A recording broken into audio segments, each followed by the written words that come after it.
xantu maxay tahay markaasuu ugu jawaabay dikraka akhaaka bimaa yakrah waa walaalka oo aad ku sheegto wuxuu karahsanaayo walaalka oo aad ku dhahda hadal uu nacaayo waa walaalka inaad ku dhahdo wax qaab daran saa darteed waa walaalka oo aad ku sheegto waxaan daayiq markaa u ahayn iyo wax markaa uu nacaayo saxaabadu waxay dhaheen rasuulkii allow waxa aan walaalkay ama walaashay ku sheegayo hadday ku sugan yihiin ka waran rasuulku wuxuu yidhi waad xamatay sala allahu calayhi wasalam haddaysan ku sugnayn ka waran waad ku been abuuratay waa buhtaan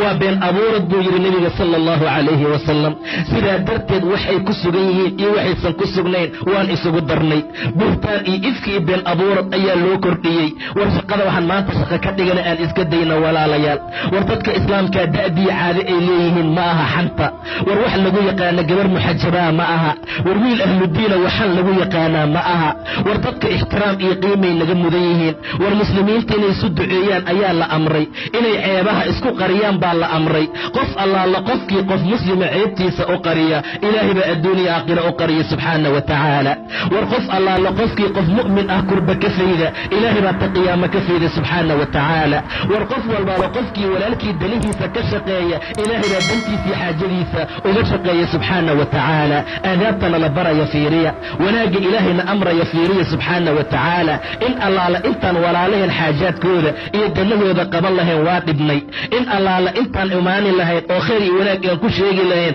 waan xamanaynaa in allaala intaan khayrkii wanaagga isu dardaarmi lahayn shartii xumaantaan isu dardaarmaynaa rasuulku haddaysan ku sugnayn waxaad ku sheegaysa waad ku been abuuratay buu yidhi waxaad la timid iftixo waxaad la timid buhtaan sidaa darteed dadka xaaladoodu ay sidaa tahay cadaab buu ilaahay u ballanqaaday waaladiina yu'duuna almu'miniina waalmu'minaat bigayri ma iktasabuu faqad ixtamaluu buhtaanan wa isman mubiinan been abuurad bay xambaarteen buu yidhi ilaahay waxay ambaarteen oo ay qaateen been abuurad iyo dembi cadiim ah war dadkii muslimiinta ahu dadaala war khayrka iyo wanaagga badiya ilaahayna in badan ka caabuda oo khayrkii wanaagga ku dadaala rasuulka abaadar ayuu la hadlay markaasuu yaa abaadar iyaaka waalghiiba xantaan kaaga digaya waxyaabo fara badan baa la amray waxaa ka mid ahaa kiibada inuu iska ilaaliyo waayo way ka adag tahay zinada way ka dembi adag tahay sababtu waxay tahay buu yidhi nebiga axadka marka uu zinaysto uu rabbi u tooba keeno ilaahay toobada wuu ka aqbali